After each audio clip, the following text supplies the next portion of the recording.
to clean the perineum of the patient, either she's a female or a male patient. So it is easy to clean the perineum of the male, but it's quite difficult to clean the perineum of a female patient, especially if the patient has delivered a baby or has vaginal surgery. Okay, so the purpose of which procedure are as follows.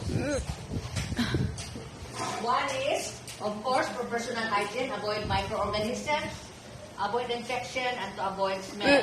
And if there is a suture or incision or laceration in the female perineum, it is also for the purpose of fast healing of the wound. Fast healing of the wound. Para dali maayo. So the following materials are the things that we are going to prepare. Basins, at least 3 of them. Washcloth, at least 2 washcloths. Soap suds, pitcher with warm water. Bedpan, incontinent pad. Gloves, which is a clean glove, and also a sterile gloves. And then a tray to put the little things or little materials so that they will be in an orderly manner. Kidney basin, 2 of which sterile and a clean one. Sterile cotton balls with soap suds, sterile OS or gauze or any kind of pads which is very clean or sterile. Bath towels, at least 3. Sterile pick-up forceps, cotton balls with betadine. Okay, so those are all the materials that we need. So of course, still we have to follow the 12 sequence. So presuming that my procedure that I'm going to prepare is only the perineal care. So presuming that I don't do the CBB. So still I have to read the chart, read the patient's data, the diagnosis, the doctor's order, and every data that you need to know. And after that, I have to knock the door again, be courteous to the patient. Hello ma'am, good afternoon. I'm your caregiver for today. Maria Ardenbogas Dulu is my name. From 7 a.m. to 3 p.m. May I know your name, ma'am? Mrs. Cruz. When's your birthday? September 4. Ma'am, I'm going to clean your perineum this afternoon because you have just delivered a baby and you have a laceration in your perineum. We have to heal it fast so that we'll avoid microorganism and any infection. And of course, one reason for this is to avoid foul smell and your personal hygiene. Is it okay for you, ma'am? Yes. Okay, so check your vital signs, temperature, pulse, respiration, cardiac rate, and of course the blood pressure of the patient.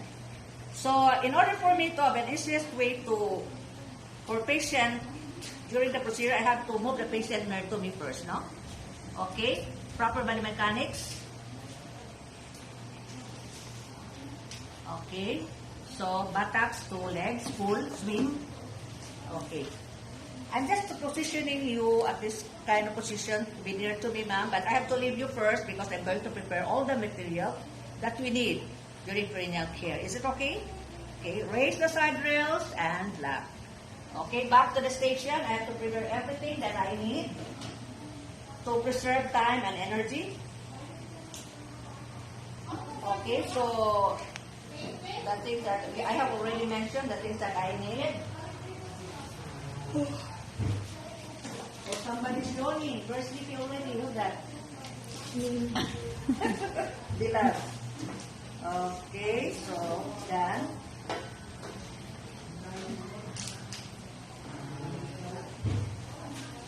It's very necessary, class, that you have to provide, of course, incontinent pad. Do not forget the incontinent pad. So that's what I mentioned. Knock, knock, ma'am, I'm back. So I already have, of course, hand washing and put on my PPE. Very necessary. The PPEs, we have to wear them. This time, I have to wear first the clean gloves. The sterile gloves will come later. Of course, a mask and everything I need. Also, some other, according to the institutional policy, they also wear apron or gown.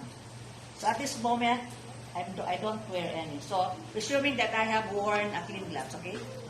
So after that, provide privacy. Offer bedpan. Even though you're going to put bedpan during perineal care, still, you first offer bedpan. Ma'am, do you want to defecate or urinate? Okay, no. You don't need it. Okay, ma'am. So I'm going to proceed the procedure, ma'am. Go on with the procedure.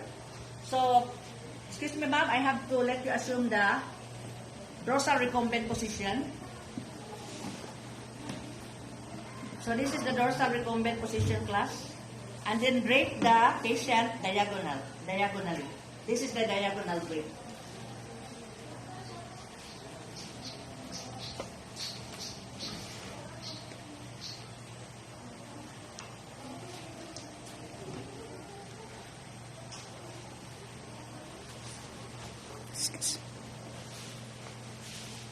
So the two ends will meet at the center.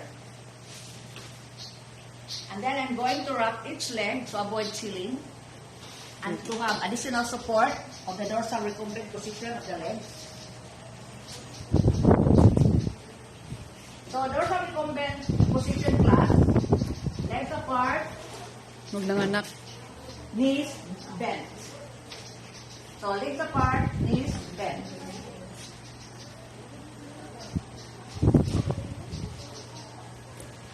So we have to wrap the legs to avoid chilling and of course to preserve the dignity of the patient.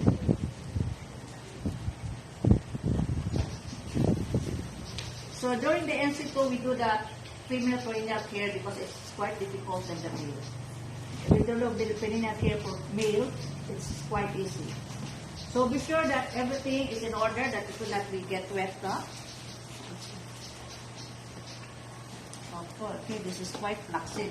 So if the legs of the patient is quite flaccid, you can look for additional pillows for additional support. It will be placed under. Okay. Quite flaccid. Keep on falling.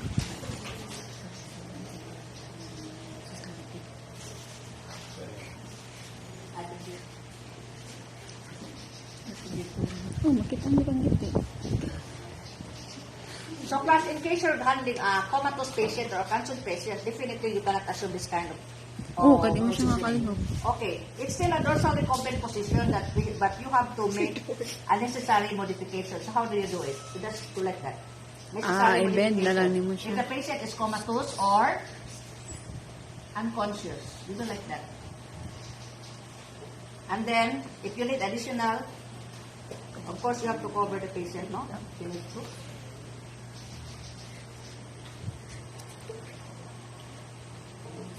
And of course, to avoid wetting the bedsheet, you have to do like that.